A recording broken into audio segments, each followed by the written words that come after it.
Good evening and welcome to the Thai PBS World. One party which hasn't finished with the settle of the cabinet posts inside the party is the Democrat Party.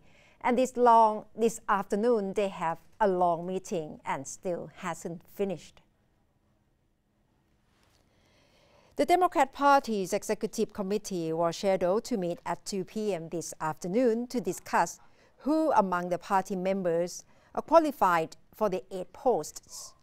The positions offered to the Democrats are 1. Deputy Prime Minister, Commerce Minister and Agriculture post, Social Development and Human Security Minister, 4 Deputy Ministers posts for Transport, Interior, Public Health and Education.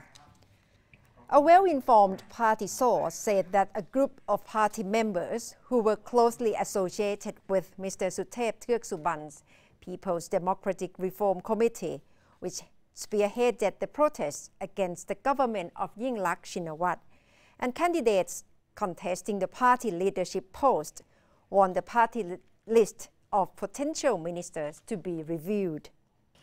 The source said that the former candidate submitted a letter to party leader Julin Laksanavisit on June the 6th, proposing a new selection process for the would-be ministers.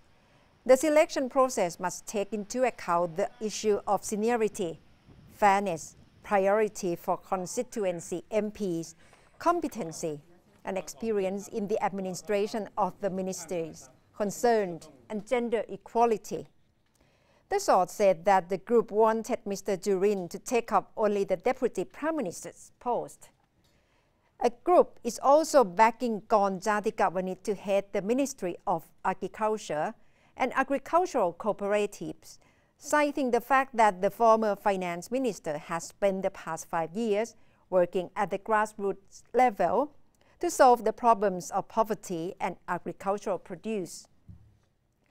Party Secretary General Chalermchai Siorn, who played key role in negotiating with the Palang Pracharat Party over cabinet seats, has been tipped to be the agriculture minister. Chalermchai keeps the party informed that the party will have a seminar by the end of this month to among executive members, MPs and party officials.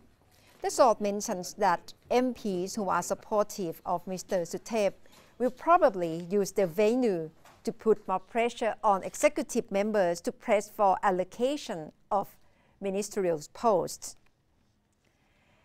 Amidst uncertainty inside the Democrat Party, there is one former member of the Democrat Party who was former candidate for MP of constituency, Kun Parit Wacharasindhu, who decided to call it quit after the Democrat Party decided to join the coalition government led by Palang Pracharat Party.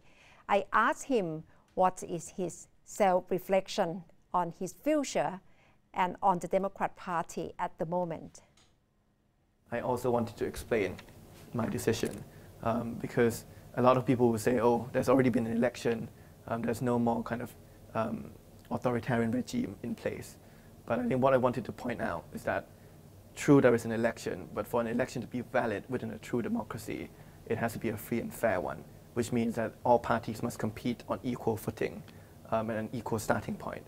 And when we look at the little details that have been in place over the past 2 or 3 years, we've seen that the rules have not been written, the rules have been written that very hard to argue that favors a certain political group, whether it's kind of the holding of the referendum, which did not allow for opponents to actually heavily, openly campaign, whether it's the involvement of 250 senators who I don't think anyone can say are impartial, whether it's the interpretation of how to calculate party list MPs, which heavily favored one side compared to the other.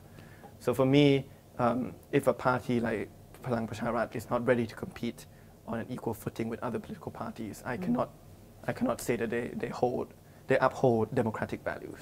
And that's why I was unable to support the decision to join up with them in government. Your role, you have asserted that you would like Democrat Party to be constructive opposition. Yes. But right now you cannot do it, or the party couldn't really do it through the parliament mechanism. what's your role, or what do you think you can do as individual person to be constructive opposition? So I think in a way, every person within a democratic system should try to operate as an independent opposition or a constructive opposition. That means that we should all act as watchdogs to try and monitor and assess government actions, government policies, laws that are passed, to make sure that we hold the government to account.